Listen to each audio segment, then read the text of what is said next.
I remember when video games felt like places. Not products, not services, not live dashboards bleeding metrics into retention curves, but places somewhere you went, somewhere you stayed longer than you meant to, somewhere that quietly rearranged you. There was a time when turning on a console felt like opening a door rather than launching a program. The hum of the system, the glow of the screen in a dark room, the brief pause before the title screen appeared. These moments carried weight. They were rituals, small, sacred things. You didn't skip them, you let them breathe. And somehow, impossibly, these arrangements of pixels and sound learn how to speak directly to parts of us we didn't yet have language for. The first time a game asked something of me emotionally, I didn't know what was happening. I was too young to call it art, too young to articulate grief or longing or quiet dread. But my chest felt heavy, and I knew I didn't want to turn the console off, not because I was addicted, but because leaving felt like abandonment. In The Legend of Zelda: Ocarina of Time, when Link steps out of the Temple of Time and realizes that the world has aged without him, something subtle but devastating happens. Childhood ends, in a single loading screen. Familiar places are still there, but changed, corrupted, wounded, quieter in the wrong ways. The ranch isn't safe anymore, Castletown isn't joyous. Time has passed, and you are not allowed to stop it. That moment taught me something before life ever did. You don't always get to grow up gradually. Sometimes the world changes all at once, and you must learn how to stand in it. Games used to trust players with emotions like that. They didn't over-explain, they didn't tutorialize grief. They simply let the silence do the work. Many of the greatest games spoke through restraint. Link never told you how he felt. Chrono never spoke a word. The Wanderer in Shadow of Colossus offered no internal monologue to justify his actions. And yet, how loud those games were. In Shadow of the Colossus, every step across that empty land feels like trespass. The world is vast, beautiful, and eerily indifferent to you.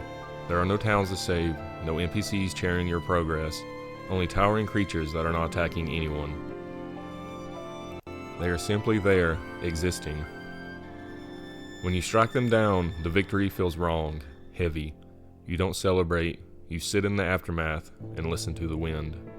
That game didn't just tell a story, it implicated you. It asked whether love justifies destruction, whether obsession masquerades as heroism, whether the player's desire to complete the game is itself a quiet cruelty. Few modern games dare to make the player feel complicit anymore. Too risky, too uncomfortable, too hard to monetize. There are melodies that feel like memories, even when they're not yours. The save room theme for Resident Evil, the opening notes of Final Fantasy VII, the mournful strings of Halo's main menu.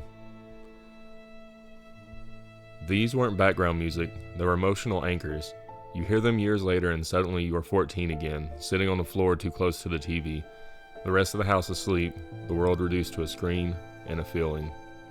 In Final Fantasy X, when Tidus finally understands what Yuna pilgrimage truly means, the game does not rush to the revelation, it lingers. It allows confusion, denial, and quiet despair to coexist. The player learns alongside him, and that shared realization forges a bond not just with the characters, but with the experience itself. That game taught me that love can be brave and doomed at the same time, that sometimes the most heroic thing you can do is choose hope even though you know the ending. I didn't know it then, but those lessons stayed. Older games often felt like they were made by small groups of people who had something urgent to say, something personal they didn't yet know how to express except through code and art. You can feel the urgency in Metal Gear Solid, the way it interrogates war, control, genetics, and identity while still letting itself be strange, theatrical, and deeply human. Psycho Mantis reading your memory card wasn't a gimmick, it was a statement. The game knew you were there. It broke the wall not to be clever, but to collapse the distance between player and story. Games trusted you to keep up. They assumed curiosity, they rewarded patience, they allowed failure to mean something. An ending wasn't a cliffhanger for DLC, it was a goodbye. Part of why those games felt so powerful is because they were finite. You couldn't patch them endlessly, you couldn't data mine the mystery away, you couldn't binge watch lore explanations before even playing. If you missed something, you missed it. If you misunderstood a scene, that misunderstanding became part of your relationship with the game. Rumors spread on playgrounds and forums. Secrets felt sacred because they weren't guaranteed. In Dark Souls, despair and isolation are not just themes, they are mechanics. The difficulty is not cruelty for its own sake, it mirrors the world's indifference. Every bonfire feels earned, every victory is quiet and personal. The game doesn't celebrate you, it doesn't care, and somehow that makes your persistence feel meaningful. Modern design often fears that kind of silence. It fills every gap with noise, every pause with UI, every uncertainty with guidance. But emotion needs space. When the industry learned the wrong lessons, something shifted. Games became bigger, louder, shinier, and strangely emptier. Not because developers lost talent, but because the ecosystem changed. Metrics replaced intuition, engagement replaced expression. Games stopped being finished thoughts and became platforms, ever expanding, never complete, always selling tomorrow. Emotion became a bullet point, narrative driven, cinematic, player choice. But too often those choices are illusions, and those narratives are afraid to be quiet. When everything is epic, nothing is intimate. When every moment is designed to retain you, fewer moments are allowed to move you. I don't miss old games because of nostalgia alone. I miss the version of myself they made possible. The kid who stayed up too late because a story mattered. The teenager who learned empathy through pixels. The adult who still searches for that feeling. The one where a game understands something about you before you do. Sometimes when a modern game almost gets there, when the music softens, when the mechanics disappear, when a character hesitates instead of explaining, I feel it again, briefly, like a ghost. And I think it's not gone, it's just rare. I don't believe that games have lost their soul forever. I believe the medium is tired, overworked, overexploited, but still capable of wonder. There was a period in gaming where emptiness wasn't a flaw, it was the point. Worlds were not cluttered with icons or side objectives pleading for attention. They breathed. They waited, and when you entered them, they did not rush to explain themselves. They assumed you would listen. I remember feeling protective in a way games hadn't asked of me before. Not because the game told me to care, but because it gave me responsibility without spectacle. And that trust, that quiet faith in the player, felt profound. If Ocarina of Time was about growing up too fast, Majora's Mask was about what happens when you realize growing up doesn't protect you from loss. Clocktown is dying, slowly, repeatedly, inevitably.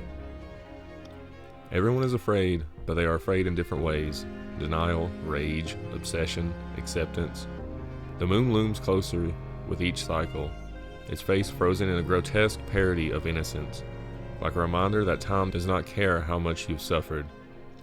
That game didn't frame grief as a singular event, it showed grief as a loop, something you revisit, something you learn to navigate rather than conquer.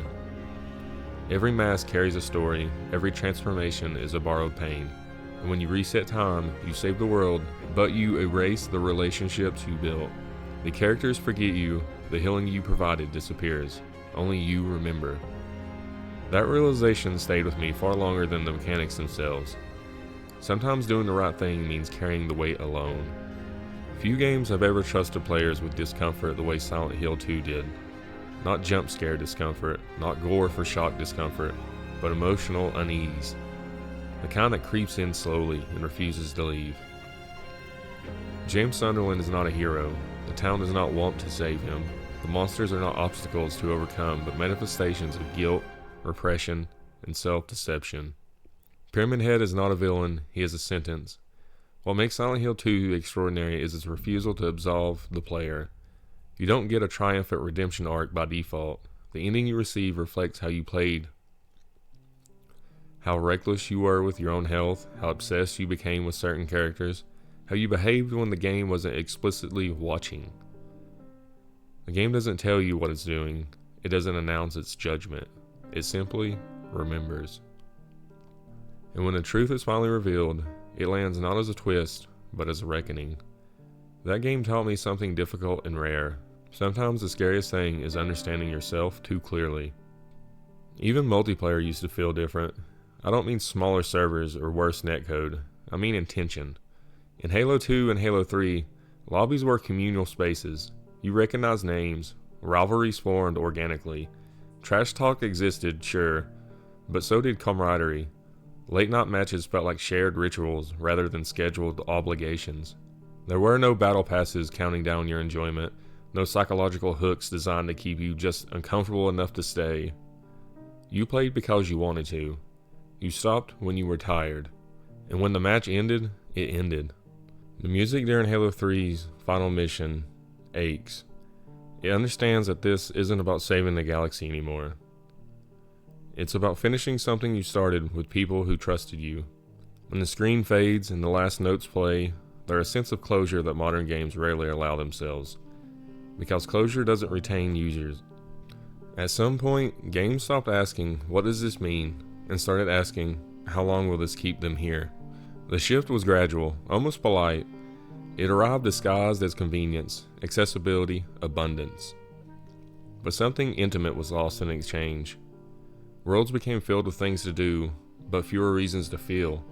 Quests multiplied, but moments thinned. Everything was smooth, optimized, engineered to avoid friction. And friction, I learned, is where emotion lives. Without friction, there is no tension. Without tension, there is no release. Without release, there is no memory. Modern games love to talk about choice, but often those choices are cosmetic different dialogue flavors, leading to the same emotional outcome.